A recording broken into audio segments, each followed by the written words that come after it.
Aujourd'hui, on se retrouve pour la dernière review de l'été. Et oui, déjà.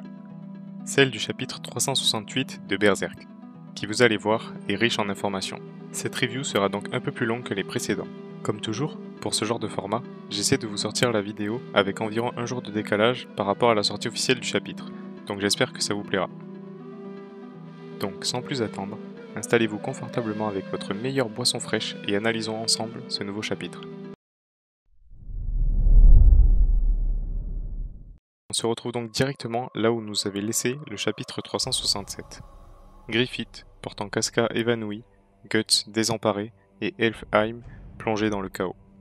Intitulé Les Dévoreurs, ce chapitre s'ouvre sur un Guts rampant se relevant de sa lourde chute. Il est encerclé d'une masse noire aux multiples yeux luisants, les Dévoreurs. Ce flot de ténèbres qui précède quasi systématiquement la présence des God End et qui avait déjà englouti la tour de l'Albion lors de la résurrection de Griffith. Cette entité s'adresse cette fois-ci directement à Guts en lui ordonnant de leur répondre et en répétant « sacrifice ». Ces derniers sont en effet liés aux différents sacrifices que l'on a pu observer dans l'œuvre, notamment dans l'arc de l'ère des sacrifices. On enchaîne ensuite directement avec le point de vue du reste de la bande de Guts, avec Isidoro, Serpico, Danan et Isma. Le jeune Vendimion fait aussitôt la remarque à Isidoro qui reconnaît les dévoreurs et atteste de leur présence à la tour de l'abbaye.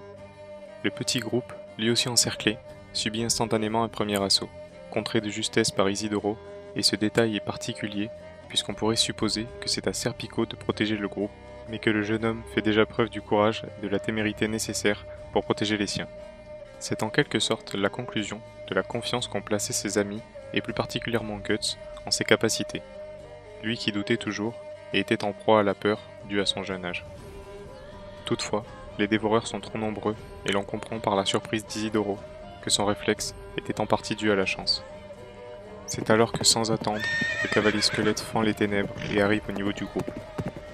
Et je trouve que c'est en réalité assez étrange que ce dernier se soit rendu à la rescousse de ce groupe-là, et non de Guts et Casca. Lui qui traque les God End a sans doute préféré sauver Danan, ressentant sa faiblesse. On peut alors envisager deux raisons possibles à ce choix.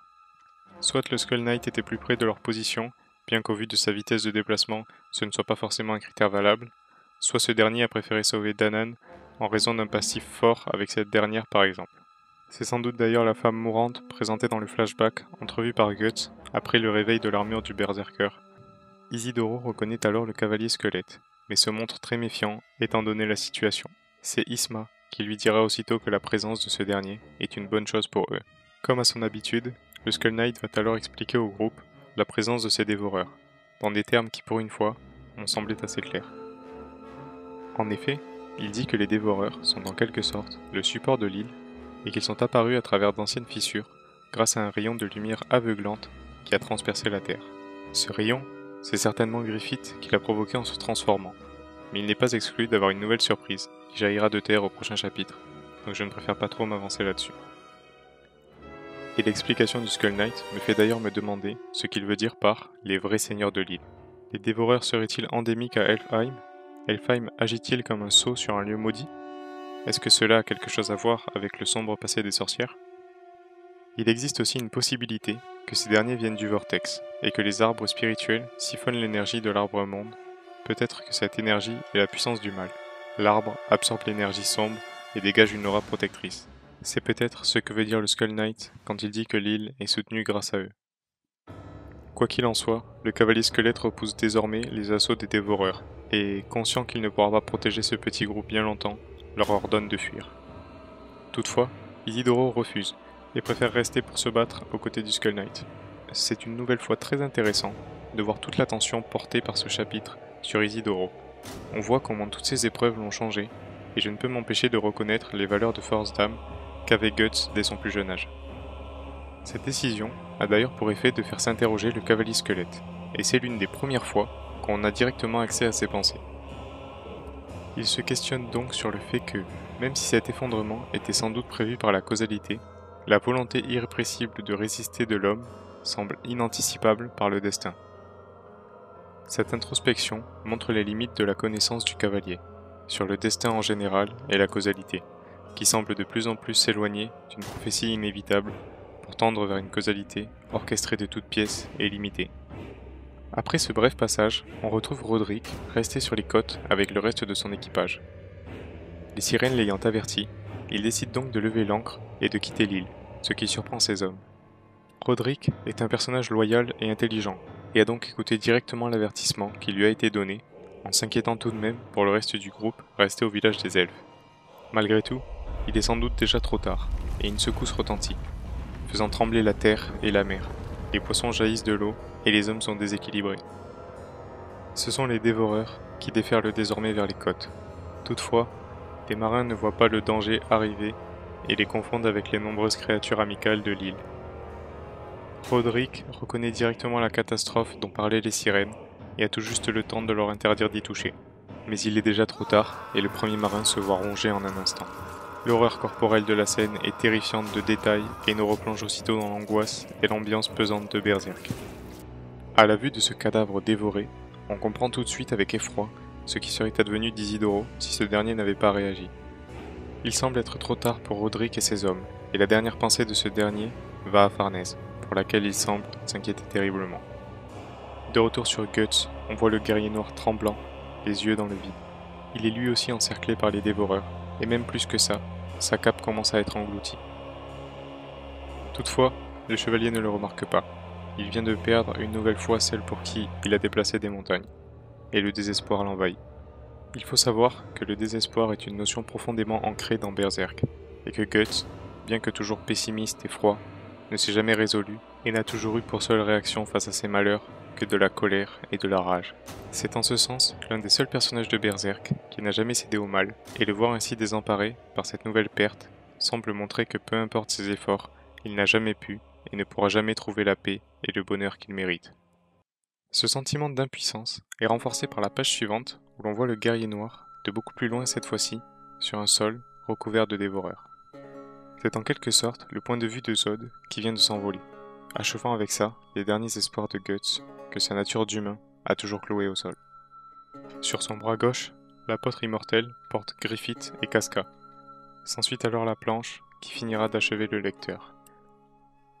Guts, croisant le regard de Griffith, les yeux remplis de désespoir. C'est une répétition quasi exacte de l'éclipse, avec un découpage reproduit au quasi identique, de Griffith fixant son ancien compagnon, qui ne peut que subir l'horreur de la scène. Je trouve d'ailleurs que ce choix est utile, d'une part à montrer la perte d'espoir chez Guts et la fatalité de l'événement, mais surtout ce sentiment de revenir presque 30 tomes en arrière, et de montrer ô combien tous les efforts et les sacrifices de Guts ont été vains.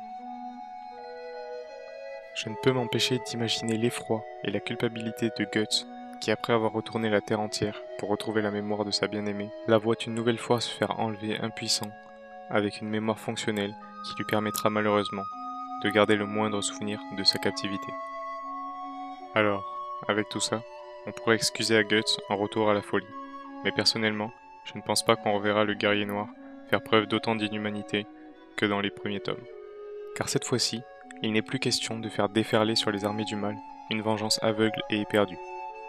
Il s'agit d'un sauvetage qui nécessite la précision la plus accrue et qui va demander à Guts une préparation minutieuse. Je pense donc que le berserker va d'abord traverser une phase de neurasthénie, n'hésitez pas à vous abonner si vous avez appris un mot, c'est-à-dire un état profond de tristesse et d'abattement. La perte d'espoir, à la manière d'un Dark Souls, est synonyme dans Berserk de game over. On voit tout au long du manga que nos protagonistes frôlent les limites de l'insanité mentale et voient les autres personnages bien souvent en proie à ces maux. La perte d'espoir chez Guts, un personnage diamétralement opposé à la fatalité et s'étant toujours battu au-delà des limites de la mort, est encore plus forte puisqu'elle suggère au lecteur qu'il n'y a plus aucune chance de salut. En guise de conclusion à cette escalade vertigineuse du chaos, nous voyons depuis les cimes Puck qui regarde impuissant l'île des elfes qu'il a vu naître imploser, dans un grondement assourdissant. En voyant ce spectacle macabre, je n'ai pas pu m'empêcher de me demander comment Guts, et par extension ses amis, allaient s'en sortir cette fois-ci. Il est évident que le cavalier squelette ne pourra pas sauver tout le monde, et étant donné que Danan semble presque synchronisé à Elfheim, je pense que son état ne va pas aller en s'améliorant. On pourrait toutefois attendre d'elle un ultime rôle de sauveteur, à la manière de Flora, repoussant une dernière fois les dévoreurs pour s'achever en même temps que l'île des elfes, même si cela me semblerait un peu recyclé.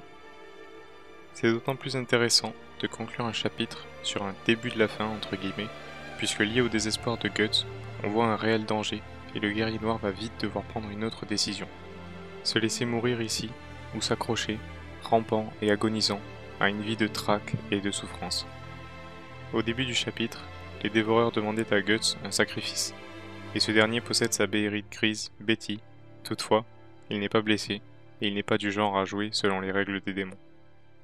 Alors, face à tout ça, que reste-t-il? Les humains restés sur les côtes courent un réel danger, et constituent l'une des seules chances d'évasion de l'île. Le groupe, resté avec le Skull Knight, est en sécurité relative. Guts est sur le point d'être englouti dans les entrailles de la Terre, avec Farnèse et Shirk, et on peut s'attendre à un point sur l'état de toutes les entités de l'île. Il existe en effet un grand nombre de sorcières, telles que Morda ou encore Mamivol, mais aussi le forgeron, qui semble en savoir beaucoup sur le passé, et puis tout le reste de l'île, les sirènes, les elfes, et autres géants de pierre et pantins de feu. Bon. Ça faisait vraiment longtemps qu'on n'avait pas eu un chapitre comme ça. J'ai eu tout le long le sentiment de lire un vrai chapitre de Berserk, et ça m'a vraiment marqué.